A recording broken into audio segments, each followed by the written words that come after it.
فكل تضامن مع الشعب الفلسطيني في مواجهته لحرب الإبادة التي يشنها عليه الكيان الصهيوني الذي يسعى إلى التطهير العرقي وتهجير الشعب من أرضه وشيطنة حقه في المقاومة.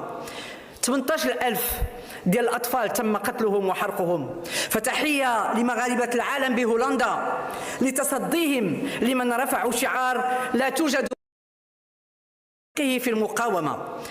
18,000 ديال الأطفال تم قتلهم وحرقهم، فتحية لمغاربة العالم بهولندا لتصديهم لمن رفعوا شعار لا توجد مدارس بغزة لأنه لم يعد بها أطفال، وأجبروهم على ترديد فري بالستاين. ونحن اليوم نقول بأننا بحاجة إلى إلغاء كل أشكال التطبيع مع الكيان الغاشم. تحية للشعب اللبناني المقاوم وكل تضامن مع ضحايا الفيضانات في المغرب وفي جنوب إسبانيا. ومن هنا نوجه تحية عالية